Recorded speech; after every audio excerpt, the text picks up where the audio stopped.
Madam మొన్న రీసెంట్‌గా జరిగిన ముత్యాలమ్మ ఘటన వల్ల మన ఈ అఘోరికి చాలా క్రేజ్ పెరిగిపోయింది జనాల్లో.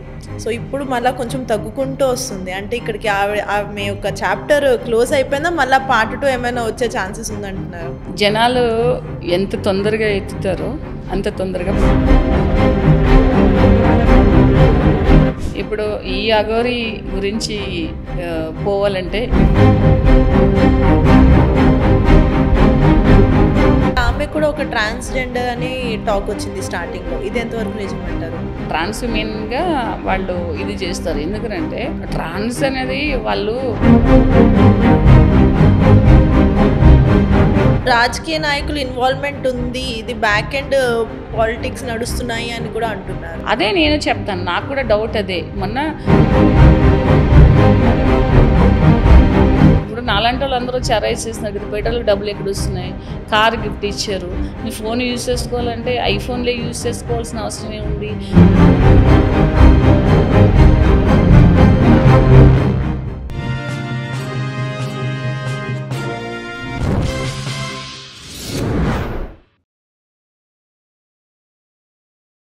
మేడం మొన్న రీసెంట్‌గా జరిగిన ముత్యాలమ్మ ఘటన వల్ల మన ఈ అఘోరికి చాలా క్రేజ్ పెరిగిపోయింది జనాల్లో.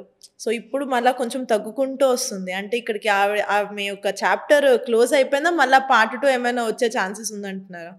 జనాలు ఎంత తొందరగా ఎత్తుతారో అంత తొందరగా పడేస్తారు. అది ఎవరి విషయంలో అయినా ఒకటే. సక్సెస్ ఉన్నప్పుడు లేకపోతే అది క్రేజీ ఉన్నప్పుడు దాన్ని ఎత్తేస్తారు జనాలు అందరూ. టక్ టక్ టక్ టక్ అని వైరల్ అయిపోతుంటుంది. ఏదైతే కొత్తది వచ్చిందో అది కింద పడిపోతూ ఉంటుంది. ఇప్పుడు ఈ అఘోరి గురించి పోవాలంటే ఇంకొక అఘోరి ఎవరైనా రావాలా అని మీరు అడగొచ్చు. అది కాదు కానీ అంటే ఇట్స్ టైం. అది ఒక చోట అంటే ఎప్పుడు అయిపోయేది.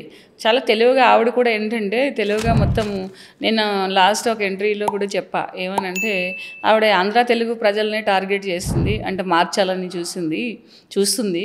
మరి ఎంటైర్ ఇండియా తిరగొచ్చు కదా, ఇక్కడిక్కడే తిరగడం ఎందుకు?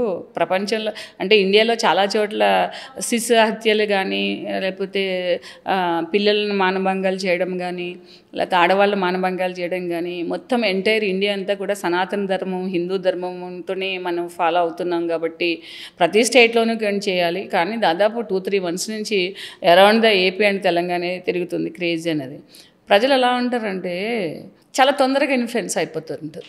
చాలామంది ఏంటంటే చాలా తొందరగా ఇన్ఫ్లుయెన్స్ అయిపోతుంటారు.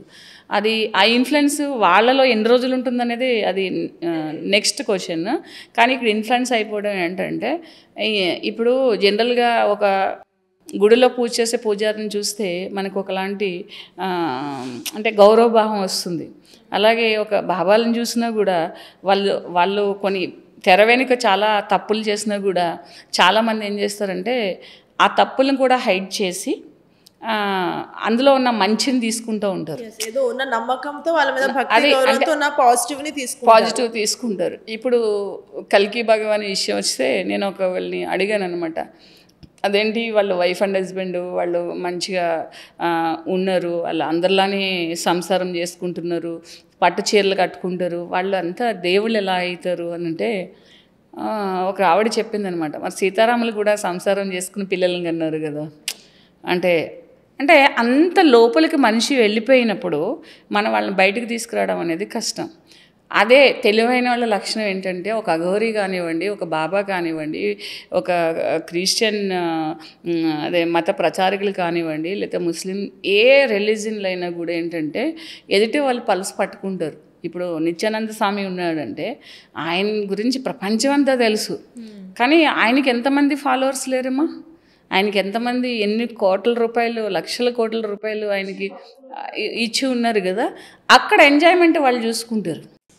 ఇప్పుడు వాళ్ళు కొంతమంది ఎలా అంటారంటే ఒక చావు వెళ్తుంది అనుకోండి, వాళ్ళకి తెలియకుండానే ఏడ్చేస్తారు బాధపడిపోయి. అంటే వాళ్ళు ఇన్వాల్వ్ అయిపోతుంటారు. అలాగే ఒక బరాత్ వెళ్తుంది అనుకోండి, వాళ్ళు తెలియకుండానే దాన్ని ఎంజాయ్ చేసేస్తారు. ఇక్కడ అఘోరి దగ్గర చేసేవాళ్ళు కూడా అలాంటి వాళ్ళే. వాళ్ళకి వచ్చిన క్రేజీ ఏం కాదు, ఏంటంటే ఒక ఇన్వాల్వ్ అయిపోతారు వాళ్ళకి తెలియకోకుండా. వాళ్ళు దాన్ని క్యాష్ చేసుకుంటుంది. ఎందుకనంటే కొంతమంది అయ్యో పాపం అనొద్దు అట్లా. అంటే సనాతన ధర్మంలో ఉన్న ఒక పాయింట్ ఏంటంటే పాపభీతి ఎక్కువ ఉంటుంది. అంటే పాపభీతి అని అంటే పాపాలు చేయకూడదు, అయ్యో ఇలా అనకూడదు, అయ్యో చీమని చంపేస్తాము అంటే ఏ తప్పు చేసినా పర్లేదు, ఇలాంటి కొన్ని మనం పెట్టుకుంటూ ఉంటాం.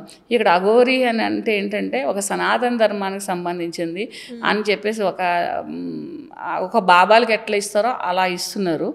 కానీ వద్దన్న చోట అక్కడ ఆవిడ లొంగిపోతుంది. ఎందుకంటే బట్టలు వేసుకోకపోతే రావద్దంటే బట్టలు కట్టుకుంటుంది, బయటకు వచ్చి ఇప్పేస్తుంది. ఇక్కడ ఎవరు తెలివైన వాళ్ళు అనేది మనం ఆలోచిస్తే అర్థమవుతుంది. సో నువ్వు కార్లలో తిరిగేసేసి శ్మశానాల్లో ఏదో హల్చల్, ఇప్పుడు శ్మశానాల్లో ఎక్కడన్నా ఒక యాక్సిడెంట్ అవుతుందంటేనే 10 మంది ఆగిపోతారు, ఇద్దరు ఆడోళ్ళు మగోళ్ళు కొట్టుకుంటున్నారంటేనే 100 మంది అక్కడ గుమ్మిగూడిపోతారు. అఘోరి దగ్గర గుమ్మిగూడడంలోనూ అఘోరికి ఇది చేయడంలోనూ ఏమున్నది? హిందూ ధర్మం అనేది సెన్సిటివ్ విషయం కాబట్టి ఎవరో సీరియస్గా దాన్ని తీసుకోవట్లేదు, తిరిగి తిరిగి ఆమె వెళ్ళిపోతుందిలే అని చూస్తున్నారు అంతే. అంటే ఆమె కూడా ఒక ట్రాన్స్జెండర్ అని టాక్ వచ్చింది స్టార్టింగ్లో, ఇది ఎంతవరకు నిజమంటారు? ట్రాన్స్జెండర్ ట్రాన్స్ విమెన్గా వాళ్ళు ఇది చేస్తారు. ఎందుకంటే ట్రాన్స్ అనేది వాళ్ళు బై జీన్స్ ఉంటుంది. సో హార్మోనల్ చేంజ్ అనేది ఉంటుంది, ఇంజెక్షన్స్ తీసుకుంటారు, వాళ్ళు థెరపీస్ ఉంటాయి, వాళ్ళ ట్రీట్మెంట్ ఉంటుంది, అవన్నీ ఉంటుంది. కానీ అబద్ధాలు చెప్పింది ఆవిడ. ఎందుకంటే నేను ఒక ఇంటర్వ్యూ చూసాను, అందులో ఏమంటే నాకు డేట్స్ వస్తాయి, నేను అప్పుడు శ్మశానంలో కూర్చుంటాను, మాకు ఎలా కంట్రోల్ చేసుకోవాలో తెలుసు అని అన్ని అబద్ధాలు చెప్పింది. మరి ఈ ఫాలో అయ్యే వాళ్ళందరూ కూడా, అంటే నేను ఎగ్నెస్ట్ కాదు సనాతన ధర్మానికి లేకపోతే ఇలాంటి వాటికి ఎగనెస్ట్ కాదు, ఒక సామాజిక కార్యక్రమం గురించి ఒక లోకధర్మం గురించి వచ్చినప్పుడు లోకంలో ఉండే విలువలకి కూడా పాటించాలి. నువ్వు అఘోరి అనేవాళ్ళు ఎక్కడో ఉంటే నువ్వు బట్టలు కట్టుకోవద్దు, నువ్వే చెయ్యి, నువ్వేది తిను, అది వేరే విషయం. నువ్వు ఒక బాహ్య ప్రపంచంలోకి వచ్చినప్పుడు మనుషుల మధ్య ఉన్నప్పుడు కొన్ని పాటించవలసింది వచ్చి ఉంటుంది. అక్కడ లేడీస్ అని రాసుకోవడం ఆ కారు మీద, సో ఇదంతా పబ్లిసిటీ స్టంటు. ఆమెకి అమౌంట్ ఎలా వస్తుంది, ఎలాగ ఇంత కారులో తిరగగలుగుతుంది, అసలు ఆమె ఏం తింటుంది, అన్నీ ఇంటర్నల్గానే ఎవరో డెప్త్కి వెళ్ళి చేయట్లేదు. ఏవో ఆస్తులు ఉన్నాయి, అవి ఉన్నాయి, లేదు ఆస్తులు లేవు, నీకు బ్యాంక్ అకౌంట్స్ లేవు, ఇంత పెట్రోలు ఇంత తిరగడానికి ఈ మెయింటెనెన్స్కి కారు మన షెడ్కి పోయింది, ఈ డబ్బులు ఆమెకి ఎలా వస్తున్నాయి? ఎవరు చేస్తారు? రాజకీయ నాయకులు ఇన్వాల్వ్మెంట్ ఉంది, ఇది బ్యాక్ ఎండ్ పాలిటిక్స్ నడుస్తున్నాయి అని కూడా అంటున్నారు. అదే నేను చెప్తాను, నాకు కూడా డౌట్ అదే. మొన్న ఇక్కడ కర్నూలు ఎక్కడ వెళ్ళినప్పుడు కారు పోయింది, యాక్సిడెంట్ అయింది, షెడ్కి వెళ్ళింది, మళ్ళీ వచ్చేసింది. ఇప్పుడు ఇక్కడ నుంచి మనము కర్నూలుకి ట్రావెల్ చేయాలంటే మినిమం ఒక 7,000 to 8,000 టోల్ గేట్స్ అవన్నీ పెట్టుకుంటే, పెట్రోల్ అంతా వేసుకుంటే, ప్రతి బంక్లోనూ నీకు ఫ్రీగా పెట్రోల్ పోసేయరు కదా. నువ్వు బ్యాక్ ఎండ్ ఎవరో సపోర్ట్ ఉన్నారు, ఎందుకంటే వీళ్ళకి ఎవరు వాళ్ళకేం ఎర్నింగ్ సోర్సెస్ ఉండవు, వాళ్ళకి దేని మీద ఆశ ఉండదు, బేసిక్ గా చెప్పాలి, బేసిక్ గా ఆశ ఉండదు. సో వీళ్ళకి ఆమె కార్ నిండా ఇట్లా ఫ్రంట్ అవి పెట్టుకోవడం, ఇదంతా పబ్లిసిటీ కోసం. మనుషులకి అట్రాక్షన్ ఏంటంటే, ఇప్పుడు తిరునాళ్ళు అయినప్పుడు బయటంతా ఒకలాంటి పోస్టర్స్ వేస్తే పిల్లలు వెళ్ళి చూడాలని వేసేసి ఒక క్యూరియాసిటీ ఉంటుంది. ఈవెన్ ఎగ్జిబిషన్స్లో కూడా ఒక పెద్ద గాడ్జిల్లాని వేసేస్తే పిల్లలు దానికి ఉరుకుపోతూ ఉంటారు, మమ్మల్ని ఎగ్జిబిషన్ తీసుకెళ్ళు అన్నారు. మన రోడ్డు మీద ఉన్నాయే, కోటీలు ఉన్నాయి, అన్నీ అక్కడే ఉంటాయి. ఎందుకు అక్కడ అట్రాక్షన్ అనేది ఒకటి ఉంటుంది. ఆ ఆకర్షణ ఏం చేస్తుందంటే అన్నీ ఒక చోటు ఉంటాయి, మనం వెళ్తాం. ఇప్పుడు ఆవిడ ఏంటంటే పుర్రులు వేసుకోవడం, షీజ్ ఓన్లీ 27 years అమ్మా. అంత లోకజ్ఞానం కానీ, అంత వ్యవహారిక జ్ఞానం కానీ, అంత సాధువుకు సంబంధించిన అవన్నీ పర్టికులర్ ఏవైతే ఉంటాయో అవన్నీ కానీ ఆమెకి ఏమీ లేవు. ఎవరైతే కూడా మెడిటేషన్ చేస్తారో, ఎవరైతే మంత్ర సాధన చేస్తారో, ఎవరైతే ఒక అఘోరి అంటే ఒక మతంలో సనాతన ధర్మంలో దానికి ఉంటారో వాళ్ళు చాలా పాజిటివ్గా ఉంటారు. వాళ్ళు చాలా అంటే వాళ్ళ ఫేస్ చూస్తేనే మనకు ఒకలాంటి వైబ్ వస్తుంది, పాజిటివ్ ఎనర్జీ వస్తుంది. అంటే మెడిటేషన్ వల్ల డెఫినెట్గా అది వస్తుంది ఎవరికైనా.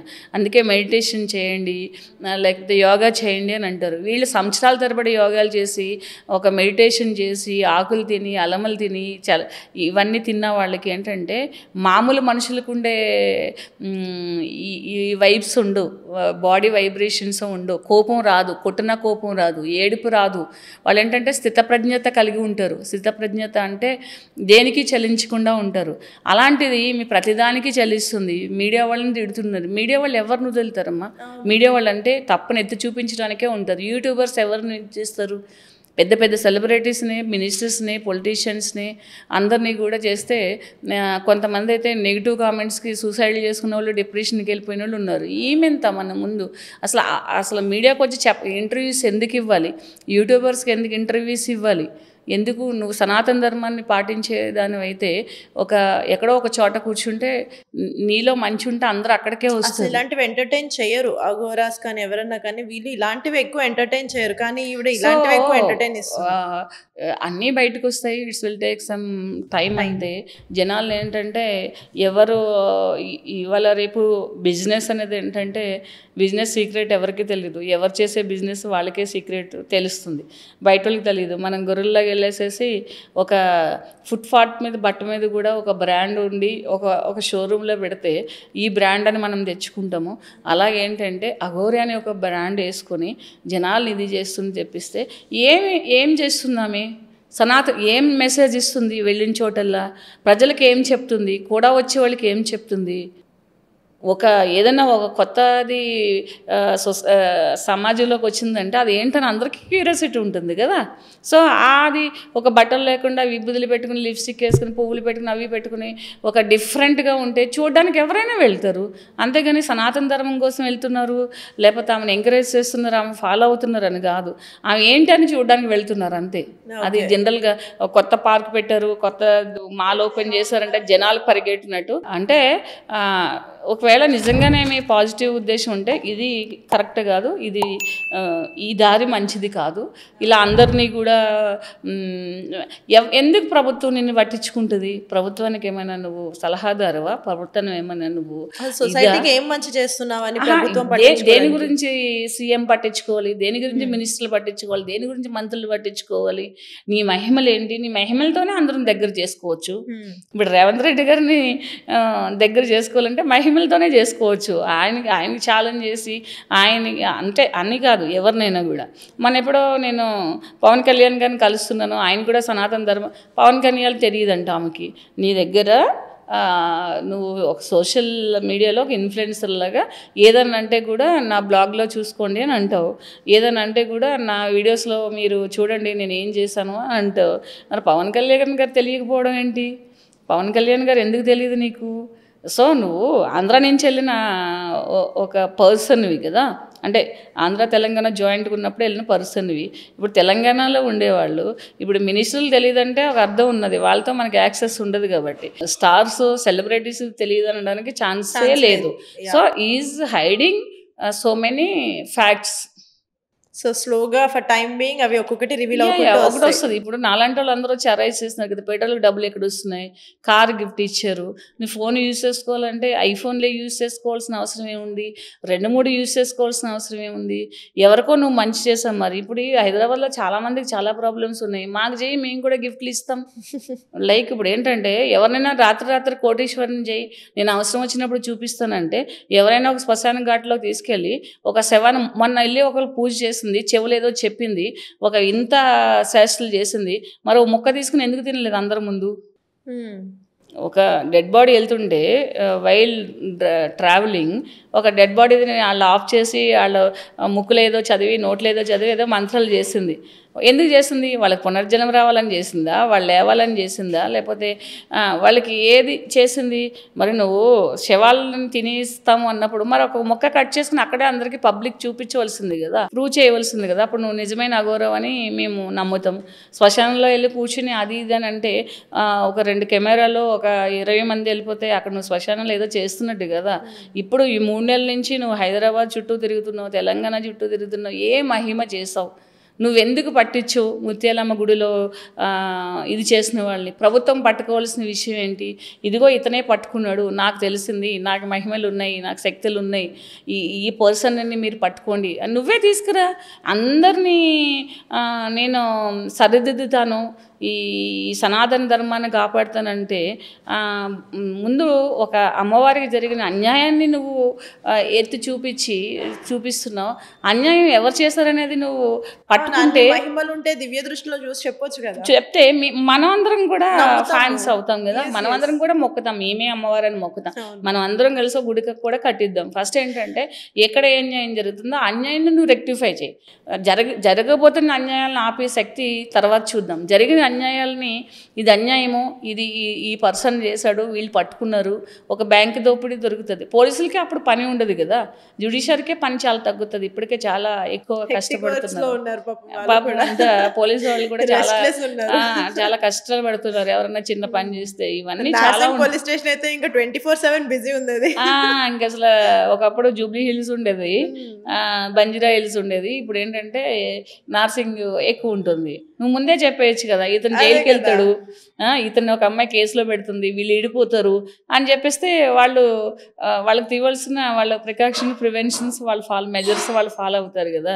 ఇదంతా ఏంటంటే పబ్లిక్ స్టంట్ షోయింగ్. ఎవరో ఉన్నారు వెనకాల, రాజకీయ నాయకులు ఉన్నారా లేకపోతే బిజినెస్ వాళ్ళు ఉన్నారా, ఎవరున్నారు అనేది తొందరలో బయటకు వస్తుంది. వీళ్ళు కూడా ఏంటంటే ఒక జనాల యొక్క ఈ పిచ్చి క్రేజ్ ఏదైతే ఉంటుందో, అంటే వచ్చిన వెంటనే అదేంటి అనే ఆతృత ఉంటుంది కదా, కొత్తగా ఏదేంటారైనా ఆ పల్స్ పట్టుకున్నారు. మన సాంప్రదాయం ఎలాంటిదంటే ఒక కోత వస్తే ఆంజనేయ స్వామి వచ్చాడని మనం మొక్కుతాం కదా, దానికి హామ్ చెయ్యం మనం, దాని వెనకాల మనం తిరుగుతాం.